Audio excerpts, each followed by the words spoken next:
Hello, welcome, नमस्कार, स्वागत है। जैसा कि आप लोग देख रहे हैं, आज की वीडियो होने वाली है सुपर टेट 2026 से रिलेटिव। और आज की वीडियो काफी महत्वपूर्ण होगी क्योंकि आज की वीडियो में पूरे सुपर टेट में जो आपके 10 नंबर का विज्ञान बनता है, इसी विज्ञान के 100 एमसीक्यू, कितने दोस्तों, तो 100 एमसीक्यू को आसान भाषा में कवर करेंगे। और जितने भी प्रश्न होंगे सभी आपके सिलेबस पर आधारित होंगे। पूरे सिलेबस, जितना भी आपके विज्ञान का सिलेबस है, उस विज्ञान के सिलेबस से ये प्रश्न आपके बनने वाले हैं। तो चलिए आज की वीडियो को स्टार्ट करेंगे और आज की वीडियो काफी अच्छी होगी। पूरा 100 प्रश्नों के वीडियो तक आप बने रहिएगा। लगभग लगभग आपका 1 घंटे की वीडियो आपके एग्जाम की दृष्टि से और आपके जानकारी की दृष्टि से महत्वपूर्ण साबित होगी। तो चलिए आज की वीडियो को स्टार्ट करते हैं। दोस्तों, यहाँ पे सर्वप्रथम पहला प्रश्न देखेंगे। आज की वीडियो का पहला प्रश्न यह है कि किसी वस्तु के स्थिति बदलना क्या कहलाता है। मैंने एक डिफिनीशन बताया था और वो डिफिनेशन थी दोस्तों किसकी, मोशन की। किसकी, मोशन की। और मोशन की डिफिनेशन में मैंने आपको बताया था कि जब कोई वस्तु समय के साथ अपनी स्थिति को या अवस्था को परिवर्तन करता है तो उसको हम लोग क्या बोलते हैं, गति बोलते हैं। ऑप्शन नंबर बी जो है ना आपका बिल्कुल सही आंसर होगा, इस बात को ध्यान रखेंगे। अगर बल पूछे कि बल क्या होता है, तो बल वह बाह्य कारक है जो किसी वस्तु पर लगाने पर उसकी अवस्था में परिवर्तन ला देता है। जैसे कोई वस्तु ठहरी है, हम बल लगाएंगे तो गतिमान हो जाएगी, तो ये आपका बल होता है। बल का मात्रक न्यूटन होता है और बल का सूत्र आप लोगों को पता है कि F बराबर m इंटू के ए होता है। इसका मात्रक की बात करें, बहुत ज्यादा पूछता है, तो इसका मात्रक ध्यान रखिएगा, न्यूटन होता है और इसको यन से दर्शाते हैं, ये बात याद रखना। अगर यहां से इसकी मात्रक की बात करेंगे तो द्रव्यमान का मात्रक क्या होता है, किलोग्राम इंटू त्वरण का मात्रक मीटर प्रति के सेकंड का स्क्वायर भी इसका मात्रक होता है। इसको आप ध्यान रखेंगे। यहाँ पे देखिए दोस्तों, ऊर्जा, किसी वस्तु में कार्य करने की जो क्षमता होती है उसको ऊर्जा बोलते हैं। और ऊर्जा का उस तरह सूत्र मात्रक देखें तो क्या होता है दोस्तों, जूल होता है। ठीक है। यहाँ पे कार्य कार्य W बराबर F इंटू के यस होता है, ये बात आप लोग याद रखेंगे। किसी भी वस्तु पर बल लगाकर बल की दिशा में विस्थापन कर देना ही क्या कहलाता है दोस्तों, कार्य कहलाता है। ज्यादा हम चीजों को कवर न करें, किसी वस्तु की स्थिति बदलने को क्या बोलते हैं, गति बोलते हैं। मतलब वस्तु की स्थिति बदल गई है, मतलब वह गति की अवस्था में आ गई है। ठीक है। चलिए अब हम आगे देखते हैं। यहाँ पे 2 नंबर की बात करते हैं। 2 नंबर प्रश्न आपका क्या कह रहा है, 2 नंबर प्रश्न को देखेंगे दोस्तों। 2 नंबर प्रश्न ये कह रहा है कि एसआई में समय की इकाई क्या होती है। समय की इकाई का मतलब है समय का मात्रक। प्यारे, आपको पता है कि मीटर होता है कि सेकंड होता है कि मिनट होता है, घंटा होता है। एसआई पद्धति में समय का मात्रक जो होता है दोस्तों सेकंड होता है। इसको स्मॉल एस से दर्शाते हैं, ये बात आप लोग याद रखेंगे। ऑप्शन नंबर बी आपका बिल्कुल सही आंसर होगा, इस बात को ध्यान रखिएगा। वैसे तो मैं आपको एक एक चीजें के बारे में बता दूं, जैसे कि आप लोगों को पता है ना कि 7 मूल राशियां होती है। मूल राशि पूछे कि मूल राशि कितनी होती है, तो याद रखिएगा मूल राशियों की संख्या आपका 7 होता है। और जब 7 मूल राशियां होती है तो 7 ही मूल मात्रक होते हैं। वहां से आपको मिलता है समय का मात्रक क्या होगा, सेकेंड होगा, द्रव्यमान का मात्रक किलोग्राम होगा, विद्युत धारा का मात्रक एम्पियर होगा, पदार्थ की मात्रा का मात्रक मोल होता है, प्रकाश की तीव्रता का मात्रक कैंडेला होता है। ऐसे आप लोग याद रखेंगे। ठीक है प्यारे, चलिए आगे चलते हैं। अगला बात करेंगे दोस्तों 3 नंबर प्रश्न की। 3 नंबर प्रश्न आपका क्या कह रहा है कि 1 किलोमीटर बराबर क्या होता है, ये आपको बताना है कि 1 किलोमीटर में कितने मीटर होते हैं। ये आपकी यूनिट है दोस्तों, ये पद्धति है कि आप बताइए कि 1 किलोमीटर में आपके कितने मीटर होते हैं। बिल्कुल आपको पता है कि 1 किलोमीटर इक्वल टू 1000 मीटर आपका होता है। ये वाला ऑप्शन आपका बिल्कुल सही हो जाएगा। ठीक है। यहाँ पे मैं आपको कुछ इंपॉर्टेंट बता रहा हूं। यहीं से पूछता है कि स्मॉल जी का मान कितना होता है, यहीं से पूछता है कैपिटल जी का मान कितना होता है, यहाँ से पूछता है इलेक्ट्रॉन का मान कितना होता है। ये सब चीज आप लोग याद रखेगा। स्मॉल जी का मान 9.8 एक गुरुत्वीय त्वरण होता है, तो मीटर प्रति के सेकंड का स्क्वायर रखते हैं। ठीक है। अब कैपिटल जी का मान पूछे तो 6.67 गुणे 10 के पावर ऋण 11। यहाँ पे न्यूटन मीटर याद रखेंगे, न्यूटन मीटर प्रति के केजी का स्क्वायर होता है। ऐसे इसकी मान को हम लोग रखते हैं, न्यूटन मीटर प्रति के केजी का स्क्वायर। यहाँ पे न्यूटन मीटर स्क्वायर प्रति केजी का स्क्वायर होता है। यहाँ पे देखेंगे इलेक्ट्रॉन का बात करेंगे तो 1.6 गुणे 10 के पावर 19 कूलाम इसका मात्रक होता है। अगर बात करें तो मात्र उस चीज की कि माइनस में होता है कि प्लस में होता है, तो इलेक्ट्रॉन पर आपके माइनस चार्ज होते हैं। इस तरह आप चीजों को याद रखेंगे। ठीक है। अगर आपसे यहीं पे, जैसे यहाँ पे देखिए पूछा है कि 1 किलोमीटर में कितने मीटर होते हैं, यहीं पे पूछ दे कि 1 किलोवाट में कितने वाट होते हैं। 1 किलो वाट में कितने वाट होते हैं, तो आपके 1000 वाट होते हैं। ये बात आप लोग याद रखिएगा, बिल्कुल बहुत महत्वपूर्ण बात ये हो जाता है दोस्तों, इसको आप लोग याद रखेंगे। अगर आपसे 1 HP बराबर पूछे कि 1 हॉर्स पावर बराबर कितना होता है, 1 HP बराबर कितना होता है, तो 746 वाट होता है। ये भी आप लोग याद रखेंगे, बहुत महत्वपूर्ण ये जो चीजें हैं ये मान है, ठीक है।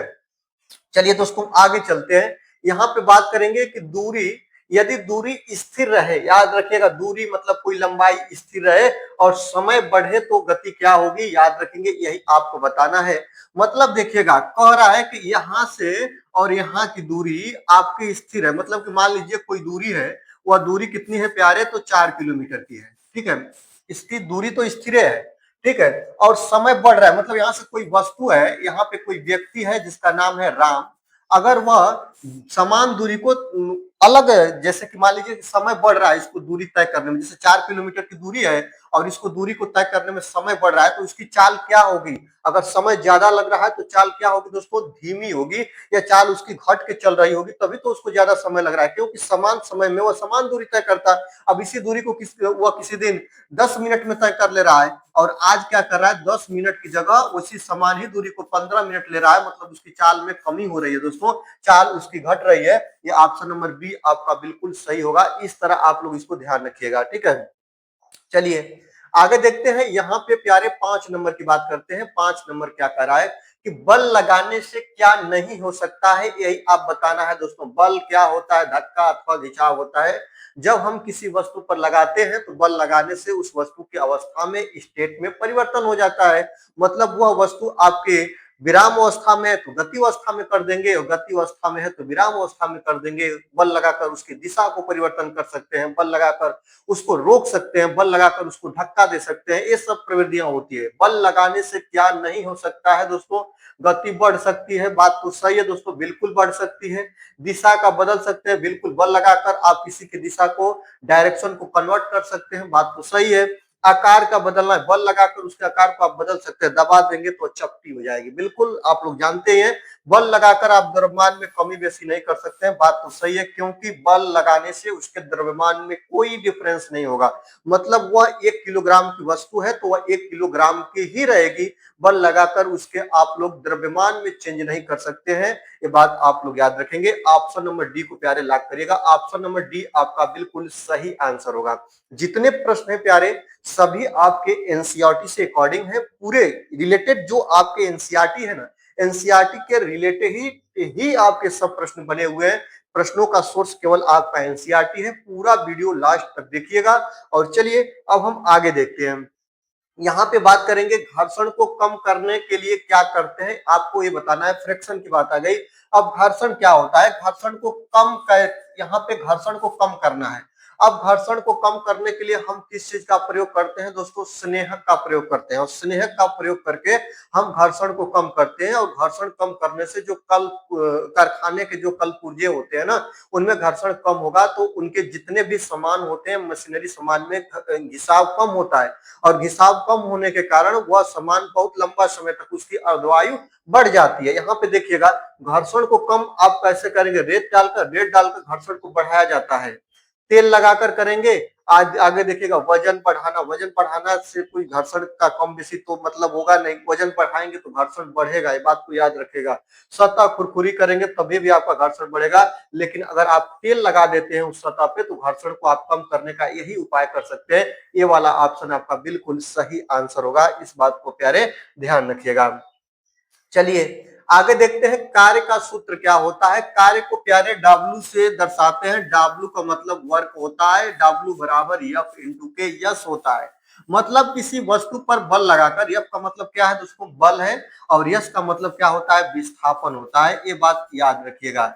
F का मतलब क्या हो गया दोस्तों, बल हो गया, और यस का मतलब विस्थापन हो गया। मतलब किसी वस्तु पर बल लगाकर बल के दिशा में विस्थापित कर देना ही क्या कहलाता है दोस्तों, कार्य करना कहलाता है। और कार्य का मात्रक यहाँ पे टेम्पररी तरीके से हम लोग जूल को ध्यान रखते हैं, ये बात को याद रखेंगे। और कार्य का सूत्र क्या होता है, W बराबर F इंटू यस, बल इंटू बल की दिशा में विस्थापन, याद रखेंगे। विस्थापन को दूरी से हम लोग याद रखेंगे, और ऑप्शन नंबर बी आपका बिल्कुल सही आंसर होगा, बात को याद रखेंगे। कार्य का मात्रक आपका जूल होता है दोस्तों, याद रखेंगे। आप जे से हम दर्शाते हैं और इससे देखिएगा तो एफ का मात्रक क्या हो गया दोस्तों, न्यूटन, और यस का मतलब विस्थापन, विस्थापन मतलब दूरी, दूरी का मात्रक आपका मीटर। तो न्यूटन इंटू मीटर भी इसका होता है किसका मात्रक, तो आपका कार्य का मात्रक। इस बात को याद रखिएगा।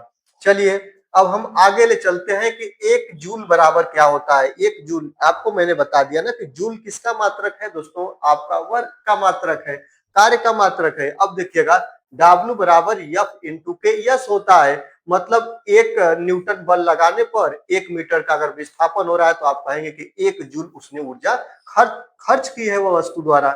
और याद रखिएगा 1 न्यूटन इंटू 1 मीटर, ये अगला ऑप्शन आपका बिल्कुल सही होगा। इसको मैं डिफाइन कर दे रहा हूं कि अगर किसी वस्तु पे, डिफाइन कर सुनिएगा, अगर किसी वस्तु पे 1 न्यूटन का बल लगाते हैं और 1 न्यूटन का बल लगाकर 1 मीटर उस वस्तु को विस्थापित कर देते हैं, तो उस वस्तु द्वारा, याद रखेंगे, जो व्यक्ति कार्य कर रहा है ना उसके द्वारा 1 जूल का कार्य करना माना जाएगा। इस बात को याद रखेंगे। 8 नंबर क्वेश्चन आपको यही कह रहा है प्यारे, ठीक है।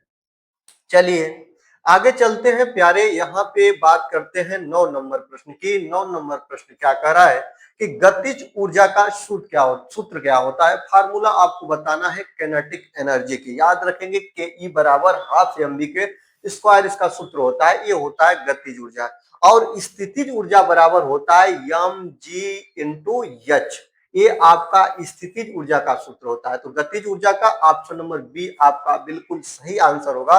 गतिज ऊर्जा हो चाहे आपका स्थितिज ऊर्जा हो, दोनों के मात्रक क्या होते हैं प्यारे, दोनों के मात्रक आपके जूल ही होते हैं। ये बात को याद रखिएगा, इस बात को आप लोग ध्यान रखिएगा। चलिए अब हम आगे बढ़ चलते हैं।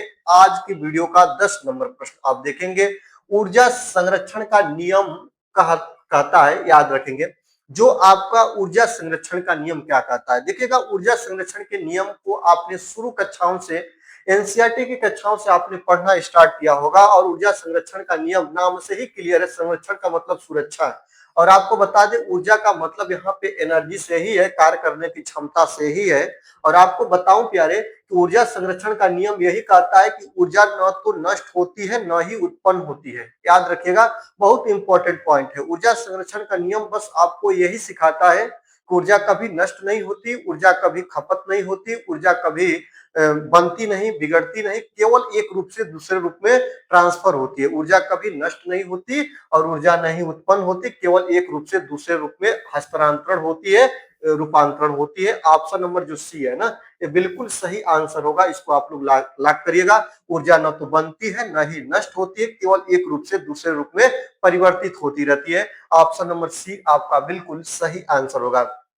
अगर प्रश्न की बात करें तो आप लोगों को पता है ना कि जैसे कि मान लीजिए कि विद्युत ऊर्जा आप लोग सुने होंगे, और विद्युत ऊर्जा को आपका यांत्रिक ऊर्जा में, इसमें दोस्तों तो याद रखेंगे विद्युत ऊर्जा को आपका यांत्रिक ऊर्जा में कन्वर्ट करने का काम कौन करता है, तो याद रखेंगे मोटर, विद्युत मोटर। आप लोग सुने हैं कि विद्युत मोटर क्या करता है, विद्युत ऊर्जा को यांत्रिक ऊर्जा में बदल देता है। और यहीं पे आपको बिल्कुल पता है कि जो आपका यांत्रिक ऊर्जा को पुनः विद्युत ऊर्जा में बदलने का काम क्या करता है, डायनोमो करता है। तो आपको पता है ना कि केवल एक रूप से दूसरे रूप में परिवर्तित हो रहा है, मतलब ऊर्जा का कभी उत्पन्न नहीं हो रहा है, कभी नष्ट नहीं हो रहा है, केवल उसका ट्रांसफॉर्म हो रहा है, परिवर्तन हो रहा है।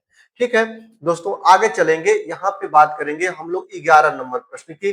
और 11 नंबर प्रश्न की बात करने से पहले प्यारे आपसे मैं एक बात करूंगा कि अगर अब तक आप अभिषेक एकेडमी के इस चैनल पे नए हैं तो चैनल को जरूर से जरूर दोस्तों आप लोगों को सब्सक्राइब करना होगा। वीडियो अगर अच्छी लग रही है प्यारे तो वीडियो को लाइक करना होगा और अपने प्यारे दोस्तों को शेयर करना होगा। लेकिन आप लोगों से एक और निवेदन होगा कि 100 प्रश्नों की वीडियो को पूरा आप लोग कंप्लीट वॉच करिएगा और हमको बताइएगा कमेंट बॉक्स के माध्यम से कि आज की वीडियो आपको कैसी लगी। क्योंकि एक वीडियो को शूट करने में, बनाने में काफी समय लगते हैं, जगह जगह से सोर्स आपको लाने पड़ते हैं और देखना पड़ता है, सिलेबस के अनुसार आपकी चीजें तैयार करनी पड़ती है। एनसीईआरटी से आपके जितने भी क्वेश्चन है सबको ढूंढना पड़ता है और एक जगह टाइप करा के आपके सामने पेश करना पड़ता है। तो इसके लिए एक लाइक तो बनता है। चलिए आगे चलते हैं। यहाँ पे अब हम बात करेंगे दोस्तों 11 नंबर प्रश्न की। 11 नंबर प्रश्न आपका क्या कह रहा है कि पवन चक्की में कौन सी ऊर्जा होती है, ये आपको बताना है। या आपका पवन चक्की जो है ना, इसमें कौन सी ऊर्जा होती है, यांत्रिक ऊर्जा होती है कि आपकी रासायनिक होती है कि स्थितिज ऊर्जा होती है कि ऊष्मा होती है। आपको पता होगा आटे के पीसना का काम हो गया या तेल पेरने का काम हो गया, ये सब पवन चक्की के माध्यम से होता है और पवन चक्की में आपकी यांत्रिक ऊर्जा विद्युत ऊर्जा में कन्वर्ट होती है। ऑप्शन नंबर ए आपका बिल्कुल सही आंसर होगा। पवन जो आपकी पवन चक्की होती है उसमें यांत्रिक ऊर्जा जो होती है उसको विद्युत ऊर्जा में पवन चक्की कन्वर्ट करने का काम करती है। चलिए आगे देखते हैं, अगला देखिएगा 12 नंबर की बात करते हैं कि भोजन में कौन सी ऊर्जा होती है। भोजन भोजन जब आप लोग भोजन को करते हैं तो पाचन प्रोसेस के फलस्वरूप आपको एनर्जी की प्राप्ति होती है और बिल्कुल आपको पता है कि भोजन में कौन सी ऊर्जा होती है। अगर आपसे पूछे तो भोजन में आपकी गतिज ऊर्जा कैनेटिक एनर्जी होती है, नहीं होती है, आपकी रासायनिक ऊर्जा होती है। ऑप्शन नंबर बी आपका बिल्कुल सही आंसर हो जाएगा, क्योंकि आपकी भोजन प्रोसेस के फलस्वरूप ही आपकी बॉडी को ऊर्जा मिलती है और जब आपकी बॉडी को भोजन फलस्वरूप ऊर्जा प्राप्ति होती है तब आपका बॉडी वर्क करने के लिए क्या हो जाता है दोस्तों, तत्पर हो जाता है। तो ऑप्शन नंबर बी आपका बिल्कुल सही आंसर होगा।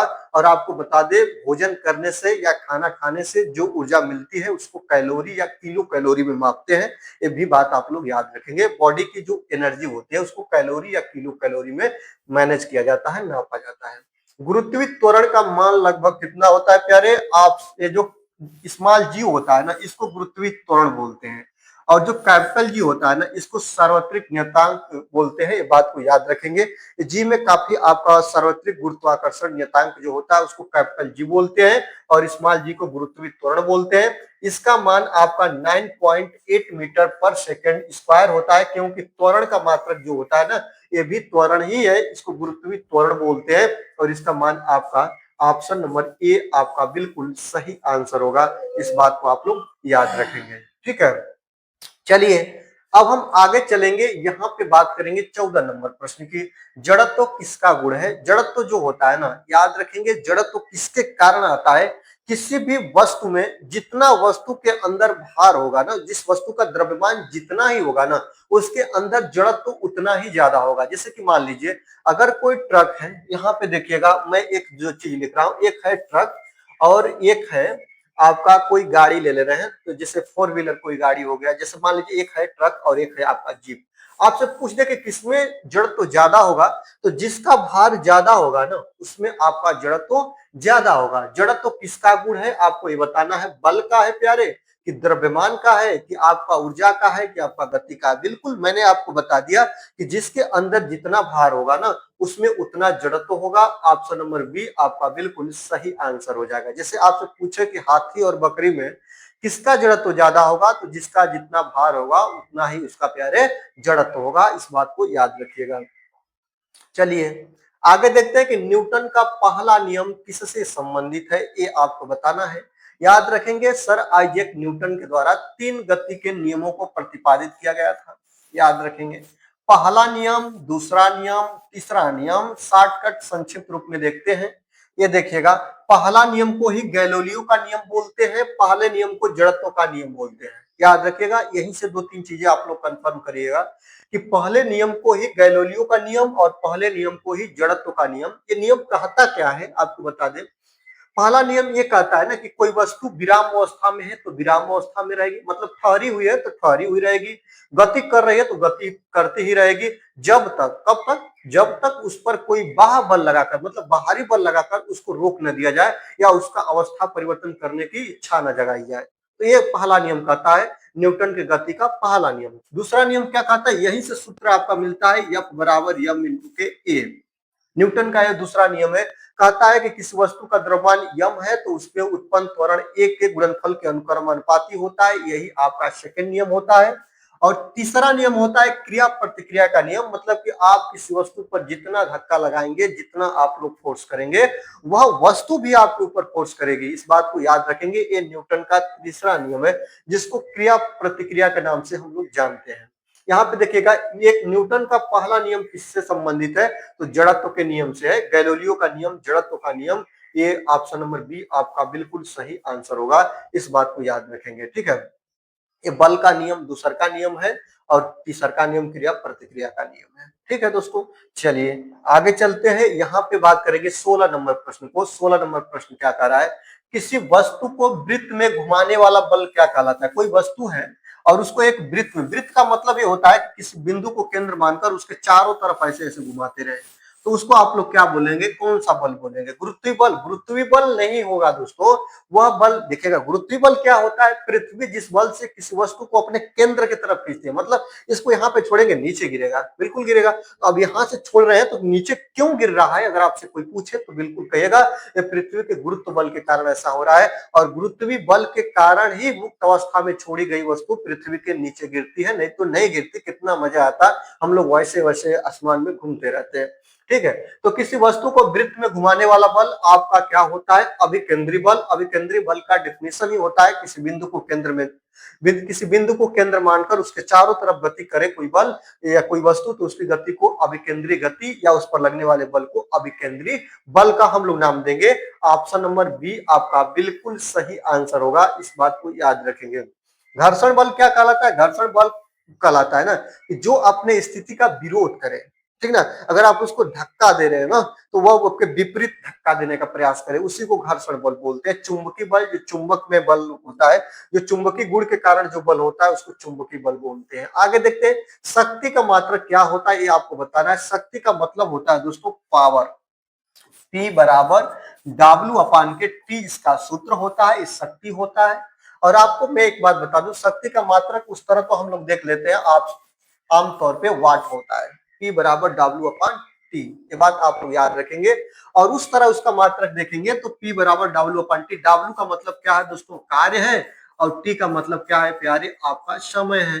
कार्य का मात्रक आपका जूल होता है, और बटा में है तो प्रति लगाएंगे, और जूल प्रति के सेकंड या जे इंटू यस इनवर्स, ऐसे याद रखेंगे। ये इसका मात्रक होता है। जैसे भी आप लोग ध्यान रखिएगा, आप ही को याद रखना है, ये भी मात्रक वाट भी याद रखिएगा और एक मात्रक जूल प्रति सेकंड भी याद रखिएगा। ठीक है, चलिए आपसे बताते चलूं दोस्तों कि आपको हर क्लास यहाँ पे मिलेगी, केवल समय की थोड़ी प्रॉब्लम है, और एक बिल्कुल आसान तरीका से हम लोग सीखेंगे, शोर शराबे से दूर रहेंगे, और आपके कुछ टीम के द्वारा कुछ काम किया जा रहा है। अगर काम सफल हो जा रहा है तो आपको प्रॉपर रोज हर क्लास, हर वीडियो की क्लास आपको, हर क्लास की वीडियो आपको मिलती रहेगी।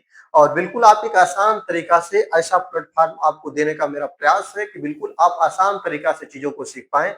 आपको बिल्कुल उसको सीखने के लिए कुछ मेहनत ना करना पड़े, आपको हर चीज एक ही प्लेटफॉर्म पे उपस्थित हो, इसके लिए हमारी टीम बाकायदा काम कर रही है। और जैसे जैसे आप लोगों को ये काम होता जा रहा है तो आप लोगों को चीजें मिलेगा। अगर कोई ऐसा भी साथी है कि जो हमारे साथ जुड़ के हमारी मदद कर सकता है, मेरे जैसे तमाम ऐसे जो पढ़ने वाले घर में लोग हैं या जितने भी समाज के लोग हैं, अगर उनकी मदद करना चाहता है हमारे साथ जुड़ के, तो वह जुड़ सकता है। आप जहां से भी हो आप हमें संपर्क कर सकते हैं, और संपर्क करने के लिए आपको केवल व्हाट्सएप करना होगा 6388 आपका 467911 पे आपको व्हाट्सएप करना होगा। और व्हाट्सएप के माध्यम से दोस्तों आपको बिल्कुल कॉल ना करिएगा, मैं आपसे रिक्वेस्ट करूंगा कॉल ना करिएगा, आप लोग व्हाट्सएप कर दीजिएगा। और व्हाट्सएप करके आप बताइएगा कि आप लोग की इच्छा क्या है, मतलब आप लोग हमारे साथ जुड़ के पढ़ाना चाहते हैं, या आपको बिल्कुल, मुझे तो इस चीज की आवश्यकता है ना कि कोई एक ऐसा बंदा मिले जो कंप्यूटर को मैनेज करे। ठीक ना, जितने भी कंप्यूटर के जितने भी पीपीटी वगैरह है, स्लाइड वगैरह है,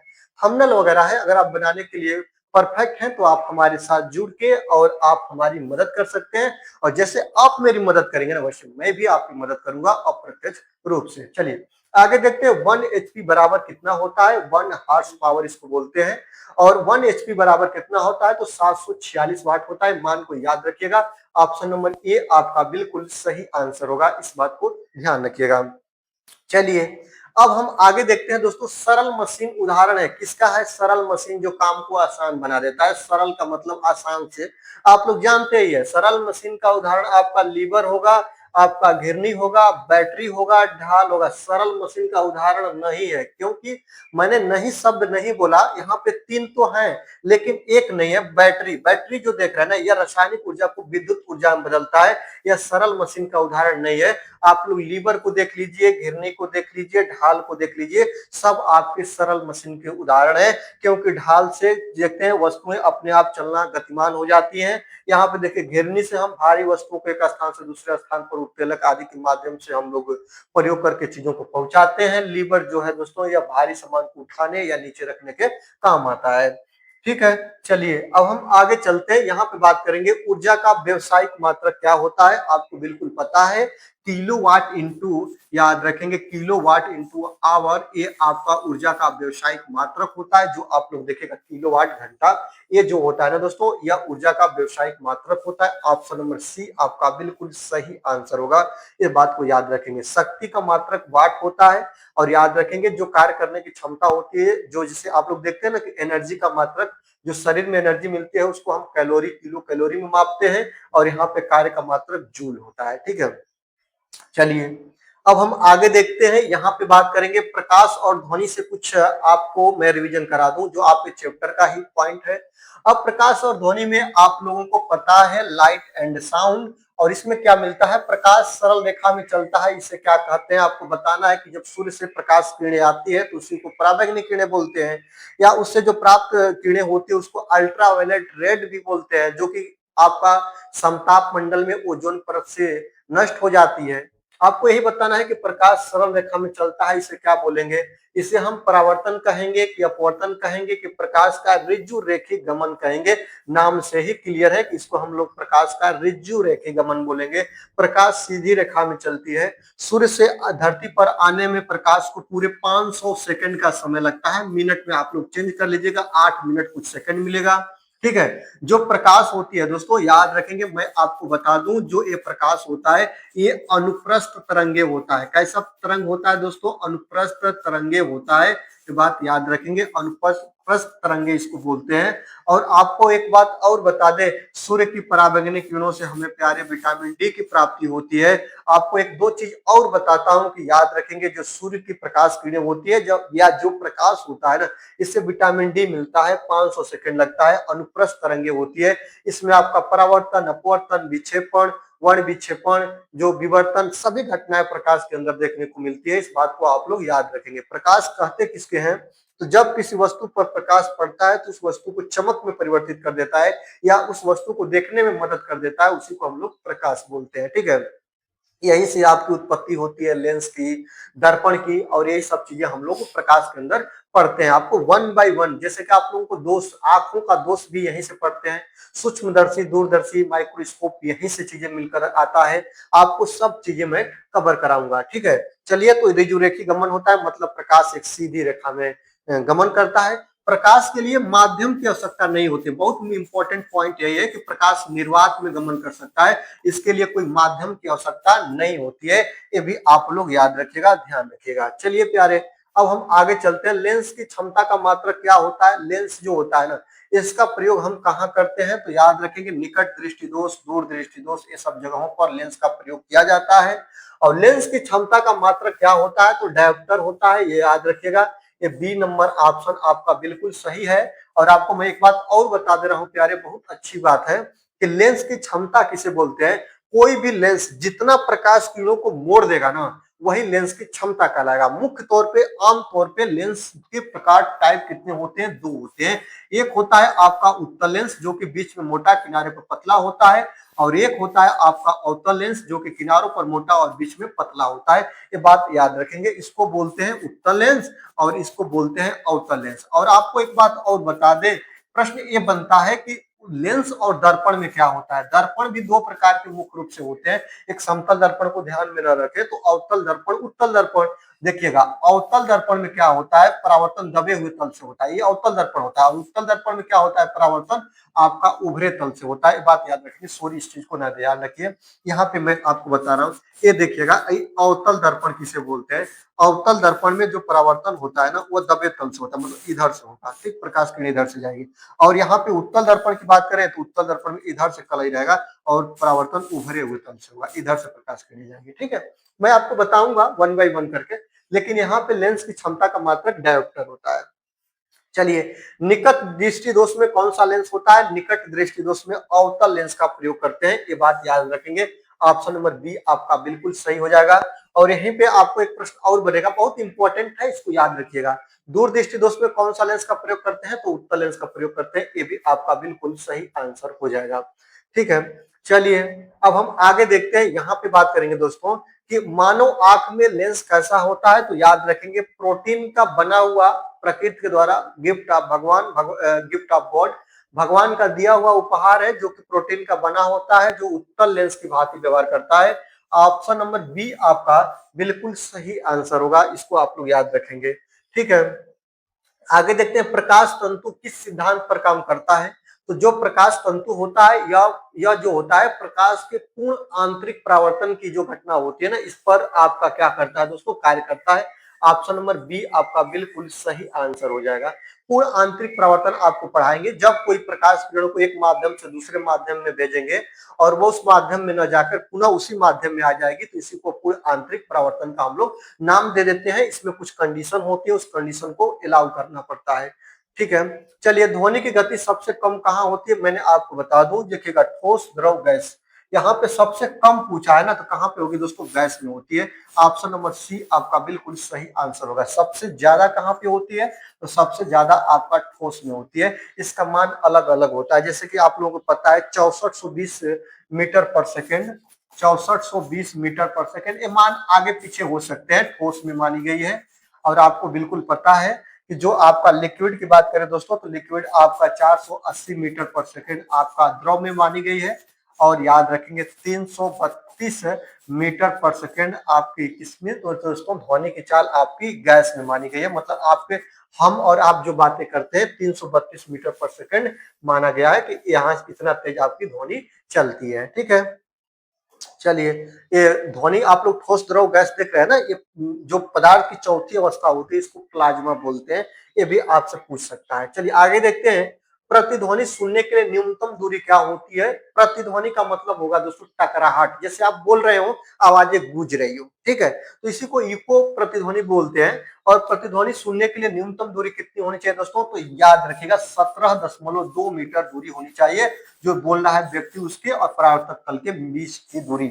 ऑप्शन नंबर बी आपका बिल्कुल सही आंसर, इसको मानिएगा, लॉक कर लीजिएगा, ये आपका बिल्कुल सही आंसर होगा दोस्तों। ठीक है, चलिए आगे देखते हैं, अगला है सोनार किसमें उपयोग किया जाता है? सोनार एक पद्धति है जो समुद्र में डूबी हुई वस्तु का पता लगाते हैं। और सोनार किसमें प्रयोग किया जाता है दोस्तों? वायुयान में किया जाता है, पनडुब्बी में किया जाता है, रॉकेट में, कार में। समुद्र में जो चीजें चलेगी, समुद्र में डूबी हुई वस्तु का पता प्यारे हम लगाते हैं, और ये कहाँ पे किया जाता है? तो पनडुब्बी में। ऑप्शन नंबर बी आपका बिल्कुल सही आंसर हो जाएगा, ये बात को याद रखिएगा। चलिए दोस्तों आगे चलते हैं, यहाँ पे तीव्रता मापने की इकाई क्या होती है? याद रखेंगे, ध्वनि तीव्रता शब्द लिखा होता तो और अच्छा होता, चलिए नहीं लिखा तो मैं ही लिख दे रहा हूं कि ध्वनि तीव्रता मापने की इकाई क्या होती है? हर्ट्ज होता है। आवृत्ति का मात्रक होता है दोस्तों, याद रखेंगे आवृत्ति का मात्रक हर्ट्ज होता है, काफी महत्वपूर्ण है, बहुत जगह ये पूछ देता है, मैंने तो बहुत जगह फेस किया हूँ एग्जाम में कि देखा हूँ कि यहाँ पे प्रश्न बन जाता है। आगे देखेंगे, ध्वनि तीव्रता का मात्रक आप लोग क्या होता है दोस्तों? डेसिबल होता है, स्मॉल डीबी से दर्शाते हैं। ऑप्शन नंबर बी आपका बिल्कुल सही आंसर हो जाएगा। लंबाई, ये जो देख रहे हैं ना, विस्थापन का मात्रक मीटर होता है, लंबाई का मात्रक मीटर होता है, सेकंड समय का मात्रक होता है। चलिए अब हम आगे देखते हैं, बादल गरजने की आवाज देर से क्यों आती है? बिल्कुल आपको बता दें कि ध्वनि और प्रकाश में यही बात आता है कि बादल गरजता और चमकता एक ही समय है, लेकिन चमक पहले आ जाती है और ध्वनि लेट आ जाती है। बादल गरजना मतलब ध्वनि लेट क्यों आती है? क्योंकि प्रकाश तेज है, इस कारण ऑप्शन नंबर ए आपका सही हो जाएगा। ये आगे आ जाता है, ध्वनि धीमी है। देखिएगा इस प्रश्न को देखेगा तो ये विवादित हो जाएगा, क्योंकि जब मैं देख रहा था, जब इसको टीम के द्वारा तैयार किया जा रहा था, तो वहां पे मैं इस चीज को देखा कि बादल गरजने की आवाज देर से आती है, क्योंकि ये तो पता है, तो बात सही है कि प्रकाश तेज है पहले आ जाता है, बात तो सही है, लेकिन ध्वनि धीमी है, इसलिए ध्वनि धीमी क्यों होगी? ध्वनि आपका यहाँ पे देखेगा, जो ध्वनि धीमी है, प्रकाश तेज है, दोनों बात अपने आप में सही है। इसलिए आपका ए भी सही होगा, बी भी सही होगा। तो याद रखिएगा, ये बात को ध्यान रखिएगा। दोनों आपको पूछ सकता है क्योंकि एटीएम के द्वारा थोड़ा मिस्टेक है, दोनों को याद रखिएगा। चलिए आगे देखते हैं, मानव कान कितनी आवृत्ति का सुन सकता है। आपको बताया ना कि श्रव्य तरंगे दोस्तों याद रखेंगे, एक होता है अपश्रव्य तरंगे और एक होता है दोस्तों पराश्रव्य तरंगे। मतलब कि पराश्रव्य तरंगे सुनने वाला व्यक्ति बहरा हो सकता है, अपश्रव्य तरंगे जैसे भूकंप आदि की तरंगे होते हैं इसको मनुष्य नहीं सुन सकता है। इसको कौन सुनता है? तो इसको आपके पालतू कुत्ते हो गए, जानवर हो गए, हिंसक जानवर हो गए, वह अपश्रव्य तरंगों को सुनते हैं। मनुष्य किसको सुनता है? श्रव्य तरंगों को सुनता है। इसकी आवृत्ति क्या होती है? 20 से 20,000 हर्ट्ज के मध्य होती है। ऑप्शन नंबर ए को आप लोग लॉक करिएगा। ऑप्शन नंबर ए आपका बिल्कुल सही आंसर होगा। श्रव्य तरंगे किसे बोलते हैं? जिसको आमतौर पर मनुष्य सुन सकता है उसको हम लोग प्यारे श्रव्य तरंगे बोलते हैं। और श्रव्य तरंगे का आवृत्ति प्रास होता है 20 हर्ट्ज से लेकर 20,000 हर्ट्ज के मध्य। और 20 हर्ट्ज के नीचे की जो ध्वनि होती है इसको अपश्रव्य ध्वनि बोलते हैं। और 20,000 हर्ट्ज से ऊपर की जो ध्वनि होती है इसको पराश्रव्य ध्वनि बोलते हैं। इसको सुनने से बहरापन आ सकता है, चिड़चिड़ापन आ सकता है, निद्रा जैसी समस्या आ सकती है, मतलब नींद न लगना, ये सब समस्या यहाँ से आती है। इस बात को आप लोग याद रखिएगा। चलिए अभी तक केवल आपके 32 प्रश्नों का हो पाया है और आज की वीडियो में पूरे 100 प्रश्नों की स्लाइड है। जितना लंबी जाए वीडियो बने रहिएगा और अंतिम तक देख के ही बताइएगा कि कितना प्रश्नों को आपने सॉल्व कर लिया, क्योंकि ये प्रश्न आपके एनसीईआरटी से काफी मेहनत से जुटाए गए हैं। तो वीडियो को लाइक जरूर करिएगा। सब्सक्राइब नहीं किया है चैनल को आपने तो सब्सक्राइब करके बेल आइकन को प्रेस कर लीजिएगा। आगे देखते हैं कि चमगादड़ में कौन सी ध्वनि निकालता है। चमगादड़, आपको पता है ना, चमगादड़ ध्वनि के माध्यम से रातों में विचरण कर लेता है और यह पराश्रव्य ध्वनि निकालता है, क्योंकि पराश्रव्य ध्वनि निकालकर अपने आगे की चीजों को पता लगा लेता है कि आगे दीवार है कि क्या है, और उसी से वह रात में विचरण करने लगता है। ठीक है, अपश्रव्य श्रव्य पराश्रव्य ध्वनि निकालता है। ऑप्शन नंबर सी आपका बिल्कुल सही आंसर हो जाएगा। चलिए सुर और शोर में अंतर आपको बताना है। आप वही धीरे बोलेंगे तो सुर में कन्वर्ट हो जाएगा और वही तेज बोलेंगे तो शोर में कन्वर्ट हो जाएगा। देखिएगा आवृत्ति का नियमित होना, मतलब आवृत्ति तेज एक नियम से बोलिएगा। आवृत्ति को एक राग में बोलिएगा तो वो आपका सुर हो जाएगा और उसी को तेज बोलिएगा, चिल्लाकर बोलिएगा तो वो आपका सुर हो जाएगा। यही होता है। ठीक है, अगर आपकी बात करें कि जैसे कि महिला की आवाज मृदुल होती है, पुरुष की आवाज तीक्ष्ण होती है, ऐसा भी प्रश्न आपके ध्वनि में बनता है। किसके कारण है दोस्तों? तो तारत्व के कारण है। याद रखेंगे, ये भी आप लोग याद रखेंगे। तारत्व का मतलब होता है पिच, याद रखेंगे पिच होता है। पिच के कारण मृदुल और तीक्ष्ण जैसी बातें आ जाती है। इस बात को आप लोग याद रखिएगा। चलिए माइक्रोफोन ऊर्जा को बदलता है, आप लोग देखे होंगे। अब देखिए माइक्रोफोन के एवज में दो प्रश्न बन जाता है, माइक्रोफोन और एक हो जाता है दोस्तों लाउड स्पीकर। याद रखेंगे, एक हो जाता है आपका लाउड स्पीकर। अब लाउड स्पीकर और माइक्रोफोन में आपका क्या होता है? माइक्रोफोन क्या करता है? ध्वनि ऊर्जा को विद्युत ऊर्जा में बदल देता है, याद रखेंगे। और यही विद्युत ऊर्जा को ध्वनि ऊर्जा में कौन बदलता है? तो लाउड स्पीकर बदल देता है। ये बात आप लोग याद रखिएगा, ध्यान रखिएगा। चलिए अब हम आगे चलते हैं दोस्तों। यहाँ पे जीवों की दुनिया मतलब बायोलॉजी, मानव शरीर से हम चीजें कवर करेंगे। जीवन की सबसे छोटी इकाई क्या होती है? इसको हम लोग कोशिका या टिश्यू बोलते हैं। ऑप्शन नंबर बी आपका बिल्कुल सही आंसर हो जाएगा। आगे देखते हैं दोस्तों, पादप कोशिका में अतिरिक्त क्या होता है? तो पादप कोशिका जब आप लोग देखे होंगे तो उसमें आपका कोशिका भित्ति जो होती है वो अतिरिक्त होती है। ये बात को आप लोग याद रखिएगा, ध्यान रखिएगा। आगे देखते हैं डीएनए कहाँ पाया जाता है। तो आपको बिल्कुल पता है कि डीएनए जो होता है आपका नाभिक में पाया जाता है। ये भी बात आप लोग याद रखेंगे। ऑप्शन नंबर बी आपका बिल्कुल सही होगा। आगे देखते हैं श्वसन में कौन सी गैस ली जाती है। बिल्कुल आपका श्वसन जो मनुष्य करता है उसमें O2 गैस ली जाती है। और प्रकाश संश्लेषण में कौन सी गैस ली जाती है? तो CO2 ली जाती है। दोनों को बात याद रखेंगे। और प्रकाश संश्लेषण कौन करता है? तो पेड़ पौधे करते हैं। चलिए भैया आगे चलते हैं। पौधे भोजन कैसे बनाते हैं? तो प्रकाश संश्लेषण की क्रिया के फलस्वरूप बनाते हैं, सूर्य के प्रकाश की उपस्थिति में बनाते हैं। चलिए आगे देखते हैं। समय बिना गवाए हम चलते हैं। रक्त समूह की खोज किसने किया था? बिल्कुल आपको 41 नंबर की बात बताना है। अगर आपसे पूछे कि रक्त समूह की खोज किसने किया था तो आप लोग क्या बताइएगा? रक्त समूह की खोज लैंड स्टीनर नामक वैज्ञानिक ने किए थे। कब किए थे? तो 1901 में किए थे। और इसी के कारण इनको चिकित्सा के क्षेत्र में नोबेल पुरस्कार मिला 1930 में। यह भी बहुत महत्वपूर्ण है, इसको याद रखेंगे। ठीक है, जीवों की उत्पत्ति डार्विनवाद, बिल्कुल याद रखिएगा। आगे देखते हैं मानव में गुणसूत्रों की संख्या कितनी होती है। गुणसूत्र पूछे 46, जोड़ों में पूछे तो 23, ये बात याद रखिएगा। चलिए अब हम आगे चलते हैं, यहाँ पे देखते हैं सबसे छोटी हड्डी कान की हड्डी होती है, इसको भैया स्टेपिज बोलते हैं। ऑप्शन नंबर बी आपका बिल्कुल सही हो जाएगा। चलिए आगे देखते हैं सबसे बड़ी हड्डी जांग की हड्डी होती है, इसको हम फीमर बोल देते हैं, बिल्कुल ऑप्शन नंबर ए आपका बिल्कुल सही हो जाएगा। चलिए अब हम आगे चलते हैं दोस्तों, यहाँ पे देखेंगे मस्तिष्क का मुख्य भाग क्या होता है, तो याद रखेंगे जहां पे हम सोचने तर्क वितर्क करने के गुण को समायोजित करते हैं वह मस्तिष्क का मुख्य भाग होता है, जिसको प्रमस्तिष्क के नाम से जानते हैं। ऑप्शन नंबर बी आपका बिल्कुल सही हो जाएगा। चलिए फिर हम आगे चलते हैं दोस्तों, यहाँ पे इंसुलिन कहाँ बनता है, इंसुलिन की प्रवृत्ति पूछता है। इंसुलिन की जो प्रवृत्ति होती है दोस्तों वह प्रोटीन की होती है। किसकी होती है? प्रोटीन की होती है। और इंसुलिन कहाँ बनता है? तो आपके अग्नाशय में बनता है। अग्नाशय, शरीर के अग्नाशय वाले भाग में इसका निर्माण होता है। ऑप्शन नंबर बी बिल्कुल सही आंसर होगा। आगे देखते हैं विटामिन डी की कमी से क्या होता है, बिल्कुल आपको बताना है। विटामिन ए की कमी से रतौंधी होता है, विटामिन बी की कमी से बेरी-बेरी, या आपका विटामिन बी1 का नाम जो होता है उससे बेरी-बेरी आप ऐसे याद रखेंगे, थायमिन जो शब्द आप लोग सुने होंगे। रिकेटस आपका सूखा रोग होता है।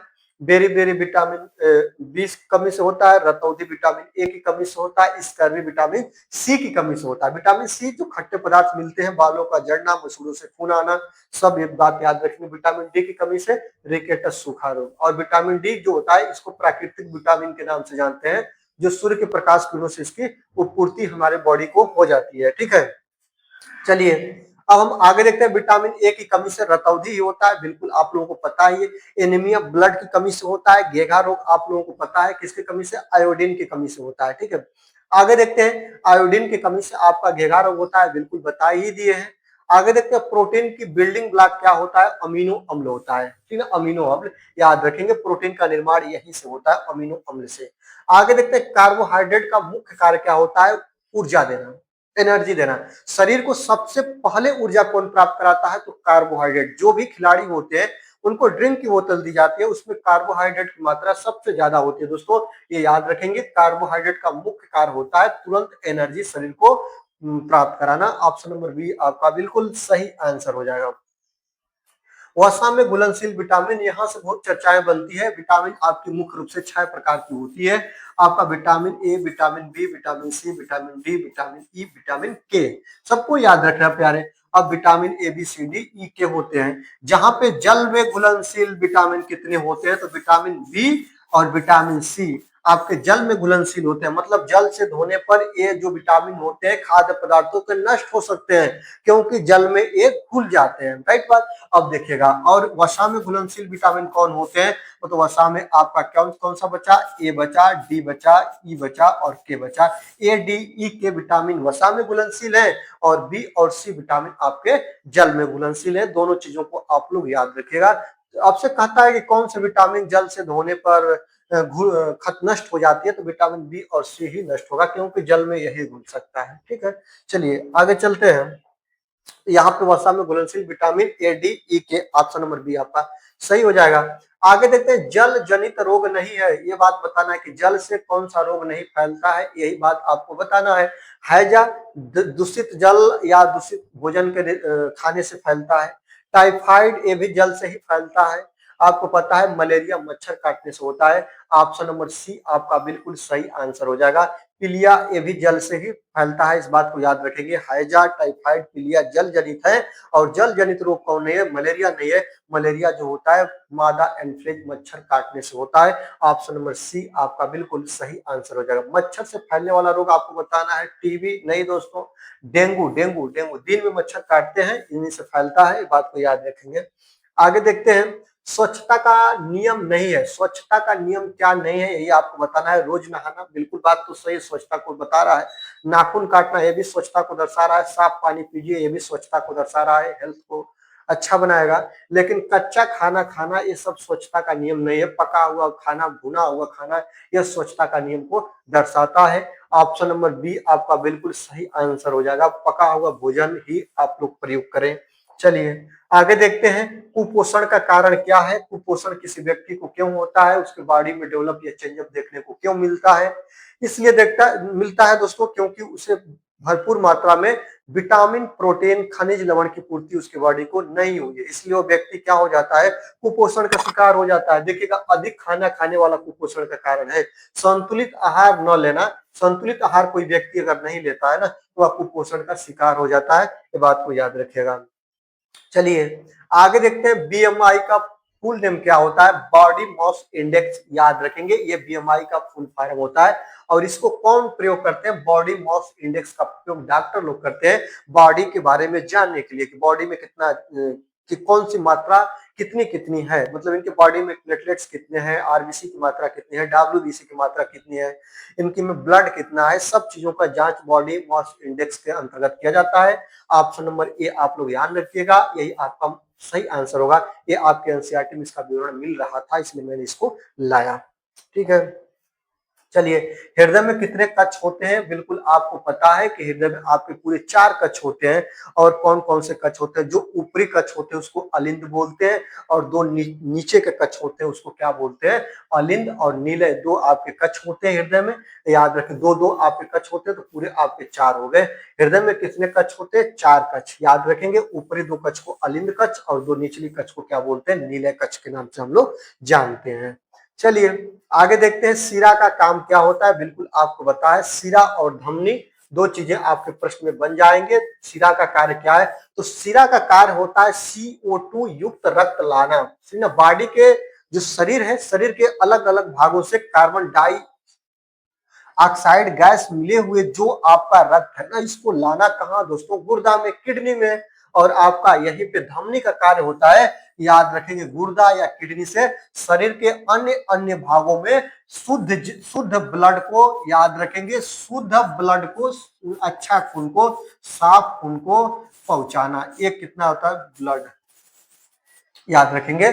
तो याद रखिएगा, शिरा का काम क्या होता है, शिरा का काम होता है शरीर के अंदर मिले हुए CO2 को गुर्दे या किडनी तक लाना। और धमनी का कार्य होता है कि शुद्ध ब्लड को शरीर के अलग अलग भागों तक पहुंचाना। याद रखेंगे, ये बात को याद रखिएगा, ध्यान रखिएगा, कि ब्लड BLOOD होगा। चलिए आगे देखते हैं, यहाँ पे 60 गुर्दे का मुख्य कार्य क्या होता है, गुर्दा का मुख्य कार्य होता है शरीर के अंदर जितने भी उत्सर्जित पदार्थ हैं, पाचन शोषण नहीं होता है, याद रखेंगे, ये वाला काम होता है, उत्सर्जन कराना, शरीर के अंदर के खराब भागों को बाहर निकालने के लिए कराना। पाचन आपका लीवर में होता है, बात को याद रखेंगे, शोषण की क्रिया आपके फेफड़े में होती है। चलिए आगे देखते हैं, पर्यावरण एवं प्राकृतिक संसाधन से हम कुछ प्रश्नों को कवर करेंगे। वायु में नाइट्रोजन लगभग कितना परसेंट होता है, बहुत चर्चाओं में प्रश्न आता है, बताइएगा। देखिएगा, नाइट्रोजन का मतलब N2 आपका 78% ही होता है, या इसको 78.08% कहीं आप लोग लिखे हो पढ़ेंगे, कहीं पे 0.9% भी लिखा होगा, लेकिन 8 ही याद रखेगा। 78% ऑप्शन नंबर बी आपका बिल्कुल सही आंसर हो जाएगा। अगर ऑक्सीजन की बात करें तो 21% होता है, या 20.95%, इसको आप लोग याद रखिएगा।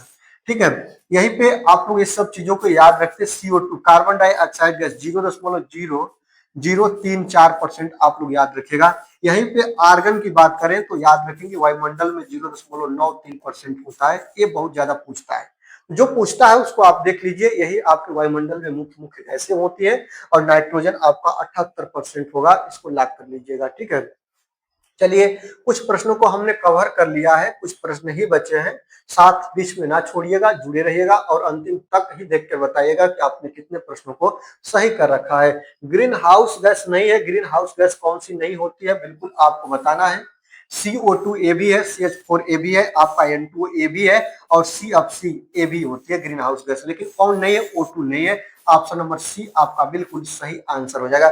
सबसे पहले आपको याद भी कर लेना होगा कि ग्रीन हाउस गैस कौन कौन सी होती है, carbon dioxide gas, methane gas, nitrous oxide gas, और इसके बाद आपका क्लोरोफ्लोरोकार्बन CFC गैस, ये सब आपकी क्या होती है, ग्रीन हाउस गैसें होती हैं। यहाँ से प्रश्न आपका बहुत बनता है कि कौन सी गैसें ग्लोबल वार्मिंग में उत्तरदायी होती है। तो ग्लोबल वार्मिंग मतलब पृथ्वी को गर्म करने में, पृथ्वी की उष्मा को बढ़ा देने में, तो यही ग्रीन हाउस गैसें आपको उत्तरदायी होती है। वहां भी यही 4 ऑप्शन दे देगा, और इन्हीं में से कोई एक दे देगा कि इसमें से कौन ऐसी गैस है जो ग्लोबल वार्मिंग में उत्तरदायी है, तो यही आपका इनमें से कोई एक होगा। तो आपको याद रखना होगा कि ग्रीन हाउस गैस में कौन कौन से गैसों को रखा गया है। ठीक है, चलिए अब हम आगे देखते हैं दोस्तों, यहाँ पे बात करेंगे 63 नंबर की बात करेंगे।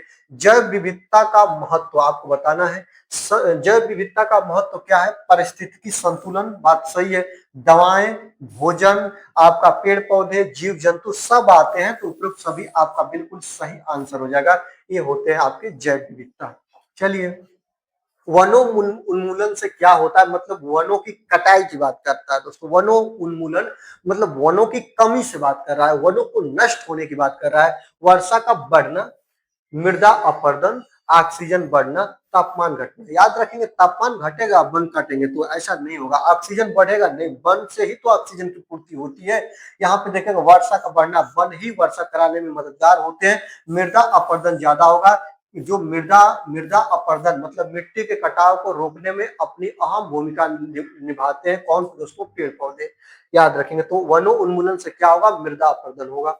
आगे देखते हैं जल संरक्षण की विधि क्या है। याद रखेंगे, ऊर्जा जल वर्षा जल संचयन, अधिक सिंचाई, नदी रोकना, पेड़ काटना। पेड़ काटना नहीं होगा, नदी को रोककर जल संचयन नहीं कर सकते, अधिक सिंचाई नहीं कर सकते। नदी को रोकेंगे तो बाढ़ भी आ सकती है, तो जल संचयन कैसे होगा? ऊर्जा जल संचयन या जल संरक्षण की एक विधि है। ऑप्शन नंबर ए आपका बिल्कुल सही आंसर होगा, इसको आप लोग याद रखिएगा। खाद्य जाल में उत्पादक कौन होते हैं? खाद्य जाल आप लोग देखे हैं ना, उत्पादक, उपभोक्ता, अपवर्तक। उत्पादक जो होते हैं वो ऊर्जा का उत्सर्जन करते हैं, या पेड़ पौधे जो होते हैं ये उत्पादक के नाम में आते हैं।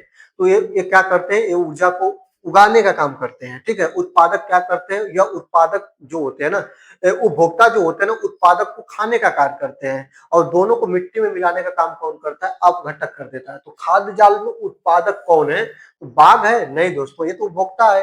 हिरण, ये भी उपभोक्ता है। यहाँ पे देखिएगा कवक, कवक तो अपघटक है। लेकिन जो घास है ना, याद रखेंगे, इसी को उत्पादक बोलते हैं। हरे पेड़ पौधे, याद रखेंगे, ये बहुत इंपॉर्टेंट है। जो आपके हरे पेड़ पौधे होते हैं ना, हरे पेड़ पौधे, ये आपके उत्पादक होते हैं। बात याद रखना, ऑप्शन नंबर सी को लॉक कर लेना और आगे बढ़ चलते हैं दोस्तों।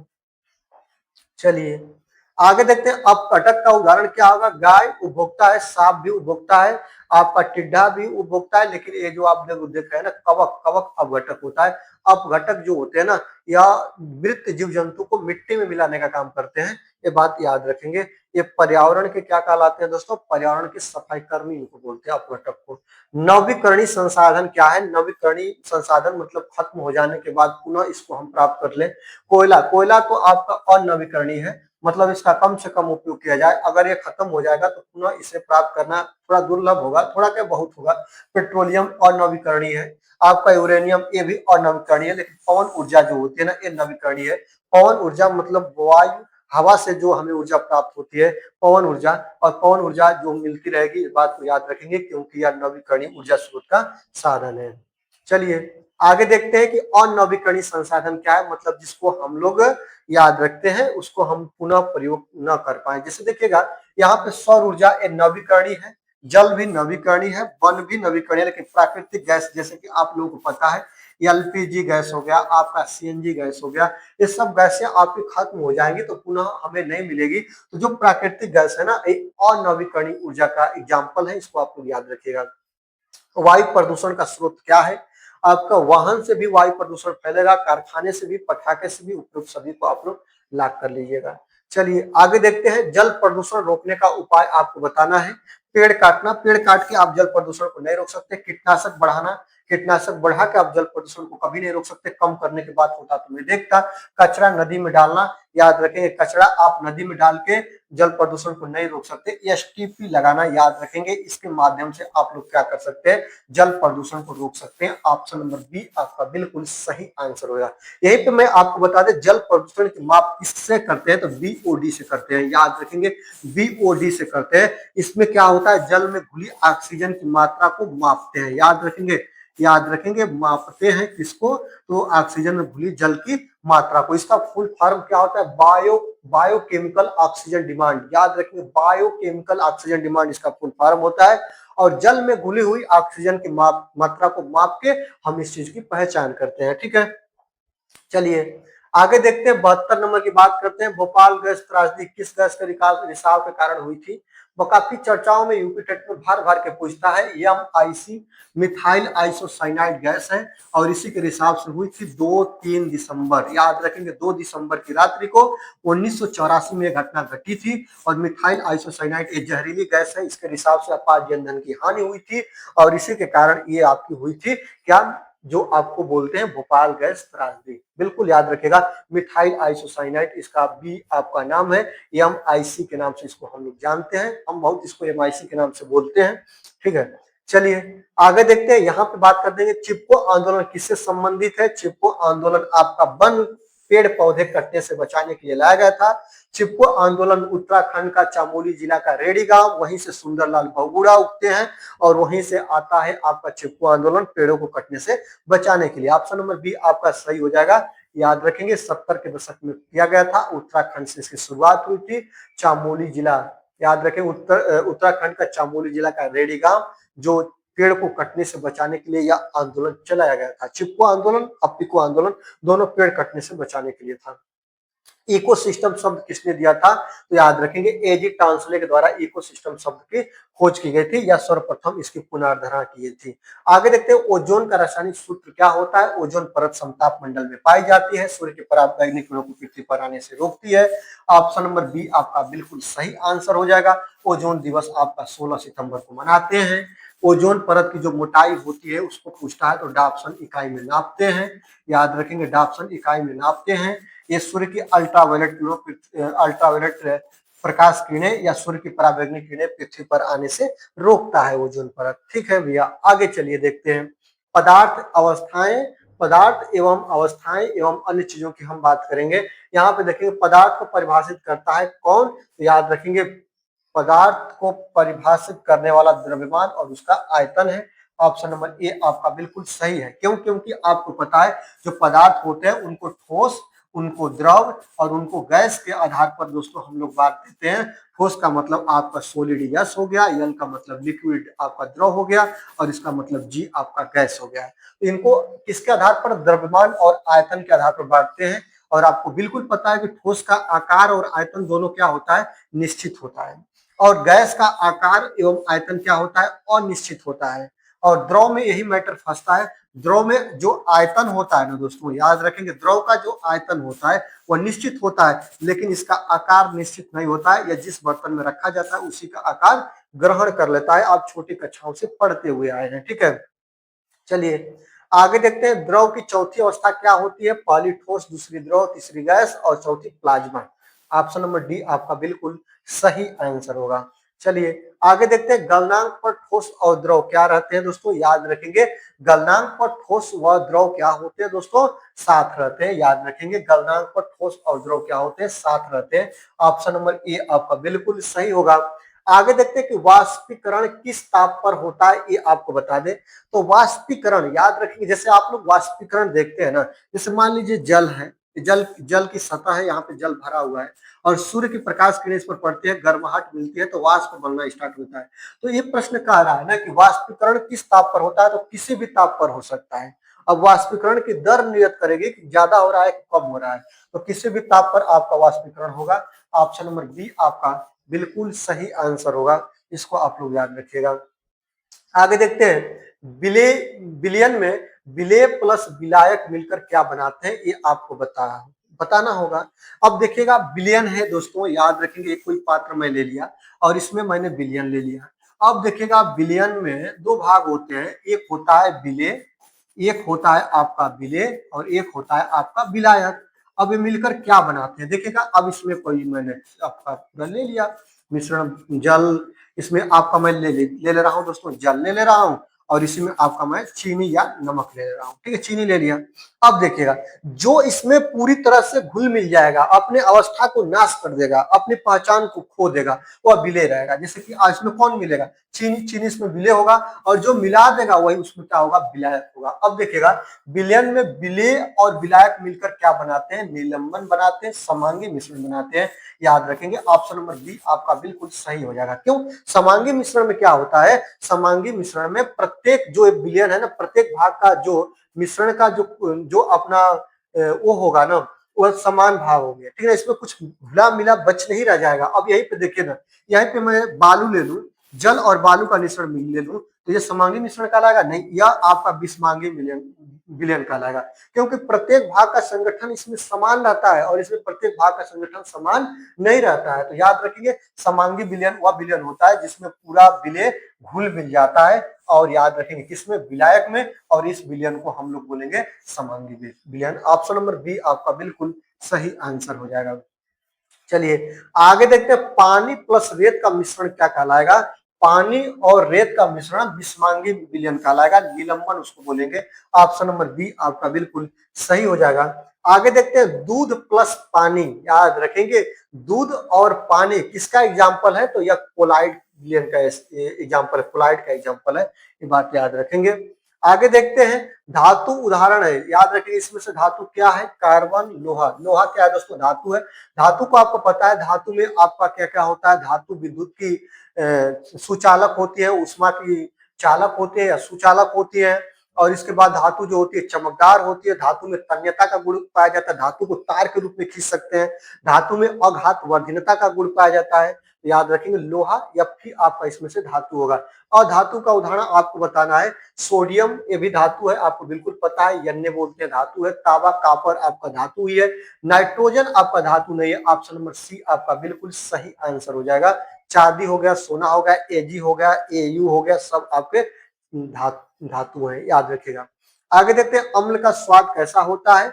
अम्ल का स्वाद खट्टा होता है, बिल्कुल आपको पता है। HCl आपका अम्ल है, H2SO4 आपका अम्ल है। अम्ल को विलयन में घोलने पर H+ आयन देते हैं, बिल्कुल आप लोगों को याद रखना होगा। अम्ल का जो पीएच मान है ना दोस्तों, वह 7 से कम होता है। ये भी पॉइंट आप लोग यहाँ से याद रखिएगा, यही प्रश्न आपके बन सकते हैं। क्षार का पीएच मान क्या होता है? 7 से अधिक होता है, याद रखेंगे 7 से अधिक होता है क्षार का पीएच मान, और 7 से कम होता है किसका? अम्ल का अम्ल के विलयन का पीएच मान, और 7 होता है उदासीन विलयन। याद रखेंगे उदासीन जो विलयन होगा उसका पीएच मान 7 होगा, ठीक है। चलिए अब हम आगे चलते हैं, उदासीन में बनता है, उदासीन विलयन में क्या बनता है? लवण और जल बनते हैं, याद रखेंगे लवण और जल बनते हैं। जैसे आप लोग देखिएगा HCl, ये क्या है दोस्तों? ये आपका अम्ल है, और याद रखेंगे प्लस आपका NaOH, याद रखेंगे NaOH या KOH, याद रखेंगे। ये सोडियम हाइड्रोक्साइड है, ये क्या है दोस्तों? ये आपका क्षार है। दोनों का विलयन का जब आप लोग कराएंगे तो आपका क्या मिलेगा? आपका यही मिलेगा ना, याद रखेंगे NaCl मिलेगा, और प्लस ये H हो गया, और यहाँ पे देखिएगा AH हो गया, 2 H हो गए, जल मिलेगा H2O मिलेगा।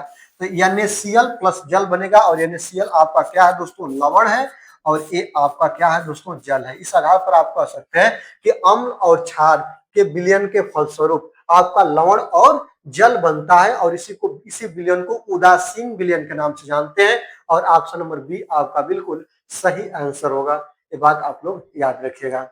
चलिए आगे देखते हैं, जंग लगना कैसा परिवर्तन है? आप लोगों को परिवर्तन मैंने दो बताया है, एक होता है आपका भौतिक परिवर्तन। भौतिक परिवर्तन क्या होता है? इसको फिजिकल चेंजेस बोलते हैं। और भौतिक परिवर्तन में वस्तु अपनी पुनः अवस्था को प्राप्त कर सकती है, जैसे कि बर्फ का बनना, बर्फ से जल बन जाएगा, जल से फिर बर्फ बन जाएगा। और एक और होता है रासायनिक परिवर्तन, केमिकल चेंजअप, इसमें कोई वस्तु अपने पहली अवस्था को नहीं प्राप्त कर पाते, जैसे दूध से दही बनना, दूध से दही बनना। अब दूध से दही बन जाएगा तो दही से पुनः आप दूध बना पाएंगे? नहीं बना पाएंगे, बात को याद रखेंगे। और यही परिवर्तन होता है। जंग लगना कैसा है? तो जंग लगना रासायनिक परिवर्तन होता है, लोहे पर जंग लग लग के उसको नष्ट कर देता है, ठीक है। चलिए आगे देखते हैं, यहाँ पे बात करेंगे मोमबत्ती का जलना कैसा है दोस्तों। तो मोमबत्ती का जलना कौन सा परिवर्तन है? केवल भौतिक परिवर्तन है, केवल रासायनिक परिवर्तन नहीं, दोनों है, भौतिक और रासायनिक परिवर्तन दोनों है, ये बात को याद रखेंगे, इस चीज को याद रखेंगे। आगे देखते हैं, परमाणु का केंद्र कहाँ होता है? परमाणु का केंद्र नाभिक में होता है, याद रखेंगे नाभिक में प्रोटॉन और क्या दोस्तों? न्यूट्रॉन दोनों पाए जाते हैं, इस बात को याद रखेंगे। ऑप्शन नंबर बी आपका बिल्कुल सही आंसर हो जाएगा, ठीक है। आपसे प्रश्न बनता है कि प्रोटॉन क्या होता है? इस पर धन आवेश पाए जाते हैं। आपका जो आपका इलेक्ट्रॉन होता है इस पर ऋण आवेश पाए जाते हैं, और जो न्यूट्रॉन होता है इस पर प्लस माइनस, मतलब ये उदासीन होता है, इस पर कोई प्रकार का आवेश नहीं पाया जाता है। याद रखेंगे। प्रोटॉन पॉजिटिव, न्यूट्रॉन आपका इस पर कुछ नहीं पाया जाता और इलेक्ट्रॉन आपका नेगेटिव होगा। विद्युत का सुचालक क्या होगा? बिल्कुल तावा जो होगा विद्युत का सुचालक होगा, क्योंकि इसमें विद्युत धारा प्रवाहित की जाती है। और किसी भी वस्तु में विद्युत धारा का प्रवाह कब होता है? क्योंकि इसमें जब मुक्त इलेक्ट्रॉन पाए जाते हैं। क्या दोस्तों? मुक्त इलेक्ट्रॉन पाए जाते हैं। आपके फ्री इलेक्ट्रॉन अगर होंगे तभी विद्युत धारा का प्रवाह होगा। तो तांबा में होगा, याद रखेंगे Cu, कॉपर के नाम से जानते हैं। प्लास्टिक में नहीं होगा, कुचालक, लकड़ी कुचालक, कांच आपका कुचालक विद्युत का। ठीक है, चलिए आगे देखते हैं। यहाँ पे विद्युत का कुचालक इसमें से बताना है। बिल्कुल लोहा सुचालक है, एल्युमिनियम भी सुचालक है, चांदी भी सुचालक है, क्योंकि इनसे विद्युत धारा प्रवाह किया जाता है। देखिए लोहे का तार ही भी होता है, आप एल्युमिनियम का भी तार में प्रयोग करते हैं, चांदी का भी कहीं कहीं पे हम तार में प्रयोग करते हैं। महंगी धातु होने के कारण इसका हम प्रयोग नहीं कर पाते हैं। रबर जो होता है विद्युत का क्या होता है? कुचालक होता है। इसको पहनकर, इसके दस्ताने पहनकर जो आपका इलेक्ट्रीशियन होता है वो विद्युत को बनाने का कार्य करता है। ठीक है, चलिए आगे देखते हैं। चुंबक लोहे को आकर्षित करता है, यह गुण क्या कहलाता है? यह चुंबकीय बल कहलाता है। याद रखेंगे चुंबक जो होता है वह लोहे को आकर्षित करता है, इसके गुण को चुंबकीय गुण बोलते हैं। याद रखेंगे चुंबक में दो ध्रुव होते हैं, नॉर्थ और साउथ। और आकर्षण और प्रतिकर्षण की बात करता है कि आकर्षण कब होगा, और इसमें पूछता है कि प्रतिकर्षण कब होगा। तो जब समान, याद रखेंगे नॉर्थ नॉर्थ में, याद यहाँ पे देखिएगा नॉर्थ नॉर्थ में आपका प्रतिकर्षण होगा, साउथ साउथ पोल जब लेकर जाएगा तो प्रतिकर्षण होगा, नॉर्थ साउथ में आकर्षण होगा और साउथ नॉर्थ में आपका भी क्या होगा? आकर्षण होगा। मतलब एक को दो चुंबक लिए हैं, तो पहले चुंबक का नॉर्थ पोल, दूसरे चुंबक का साउथ पोल जब विपरीत को सटाइएगा तो सटेगा, और समान को सटाइएगा तो नहीं सटेगा। इस बात को याद रखिएगा। चलिए अब हम आगे देखते हैं बैटरी में कौन सी ऊर्जा होती है। जो बैटरी होती है उसमें रासायनिक ऊर्जा होती है, और बैटरी रासायनिक ऊर्जा को विद्युत ऊर्जा में कन्वर्ट करने का काम करती है। ऑप्शन नंबर बी आपका बिल्कुल सही आंसर होगा, इसको भी याद रखिएगा। फ्यूज का काम क्या होता है? फ्यूज याद रखेंगे, जो फ्यूज होता है ना, वह जो करंट होता है, जब ज्यादा करंट फ्लो होने लगे तो फ्यूज गलकर विद्युत धारा के मार्ग को अवरुद्ध कर दे या तोड़ दे, तो इसी को हम फ्यूज बोलते हैं। फ्यूज का प्रयोग करने से जो घरों में महंगे यंत्र होते हैं ना, वो जलने से या खराब होने से, नष्ट होने से बच जाते हैं। तो करंट बढ़ाता है फ्यूज, नहीं अधिक करंट से बचाता है। याद रखेंगे जब विद्युत परिपथ में या विद्युत के मार्ग में ज्यादा करंट फ्लो होने लगे तो वह मार्ग को अवरुद्ध कर देगा, गलकर वहां से हट जाएगा, और जिससे वोल्टेज का मार्ग प्रभावित होगा, और जो आपके कीमती यंत्र होंगे ना, विद्युत यंत्र होंगे ना, वो जलने से बच जाएंगे। कंप्यूटर में इनपुट डिवाइस क्या होती है? मतलब कंप्यूटर को कोई बात मैसेज भेजने की जो डिवाइस होती है उनको इनपुट डिवाइस बोलते हैं। Monitor, printer, keyboard, speaker. Speaker नहीं होता है, कीबोर्ड जो होता है ना, कीबोर्ड हो गया, आपका माउस हो गया, इसको इनपुट डिवाइस के नाम से हम लोग जानते हैं।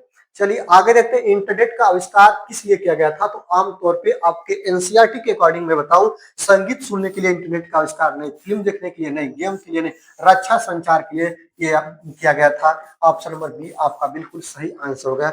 आमतौर पर इसका हम प्रयोग तो बहुत जगहों पर कर ही रहे हैं। जीपीएस का उपयोग कहाँ किया जाता है? याद रखेंगे जीपीएस का प्रयोग आप लोग जीपीएस का प्रयोग करके आप लोग किसी स्थान की सटीक जानकारी करने के लिए करते हैं, स्थान पता करने के लिए करते हैं। खाना बनाना, कपड़े धोना, मौसम की जानकारी करने के लिए आप नहीं करते।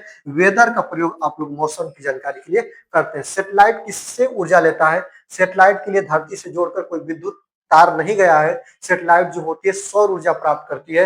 याद रखें वहां पे सौर पैनल लगे हुए हैं, वहां से वह ऊर्जा, उसको विद्युत ऊर्जा मिलती है, और सेटेलाइट अपना सही तरीके से काम कर पाती है। ठीक है, अंतरिक्ष में इसको सेट किया गया है। आगे देखते हैं विज्ञान का मुख्य उद्देश्य क्या होता है? मनोरंजन करना, प्रकृति को समझना, युद्ध करना, व्यापार करना। बिल्कुल आप लोग समझ गए होंगे, विज्ञान का मुख्य कार्य होता है प्रकृति को समझना।